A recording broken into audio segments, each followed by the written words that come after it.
What's going on, guys? Welcome back to the channel. We're taking a look at Dead Island 2 here for the Steam Deck with Windows 11, and performance is actually pretty good. It's very similar to what I get over on SteamOS if you haven't seen that video, but we will be 720p here instead of 800p. You'll see a slight reduction in performance if you're in handheld mode 800p. Now we're on low settings, which is pretty much what I'm going with for this game, though I know a lot of people are tweaking in the medium, high, and even ultra settings and some variable rate shading and getting some good performance as well. But we'll talk about that more as we get into it. So just using this scene kind of like I did over on SteamOS to show a little bit of the performance and picture quality differences here.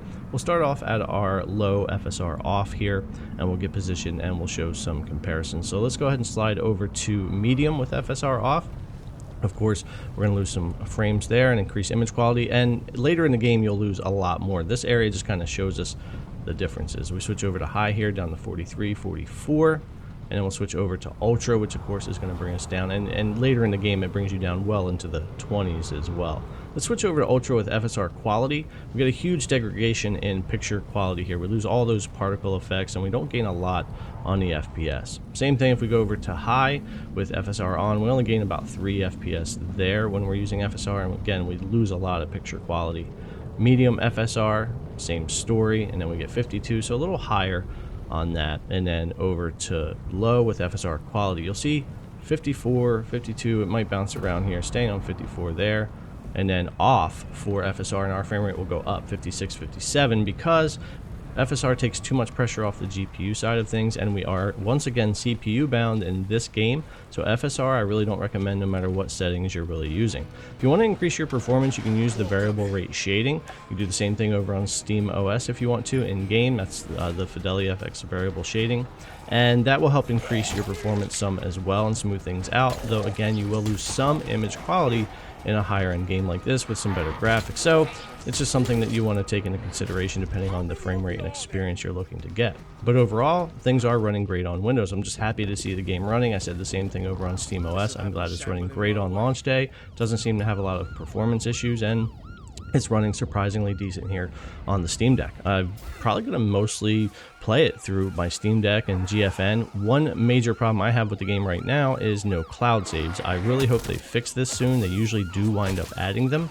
but having to start a new game on every device has been pretty annoying, especially with testing and all of that. But I also like the game in a lot of different places. But anyways, performance looking good here. I want to look around and change a couple of things. So let's go to another spot here where we're at our low with FSR off, just to show another example before we go a little farther. And we're going to go ahead and turn FSR back to quality, and again you're going to lose a few FPS here. It's just the game is too CPU bound, and I really don't recommend FSR really no matter what settings you're running it. It tends to lose FPS no matter what. We'll turn that back off. We'll gain our 3 or 4 FPS back. Now if we go ahead and switch things over to medium with no FSR, just to take another look here, and again of course our frame rate's going to come way down here in the actual world of the game. Now if I go in and do something common, which say turn off SSR, so screen space reflections, and you could turn off some other things as well, doesn't really make much of any difference. I turned off quite a few things and couldn't get a big difference. Over to quality here, and we're actually going to be very similar if not lose an FPS. If I turn off FSR, we go to about 42, 43 here, so I didn't bother showing it. But if you're in medium, pretty much high, if you're doing any combination of settings, FSR is just really not going to be your friend.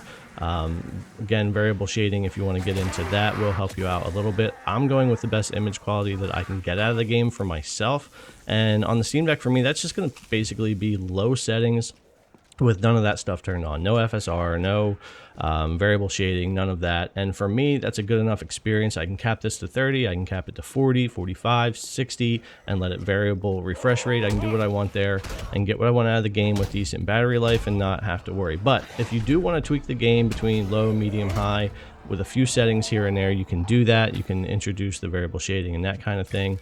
But for me, this is how I'm going to run the game. Just happy to see it running as well as it is here on the Steam Deck, especially for Windows. Let me know if you guys are checking this out or not. All right, thanks a lot for coming and check out the video. As always, I really appreciate it, and I'll see you guys in the next one.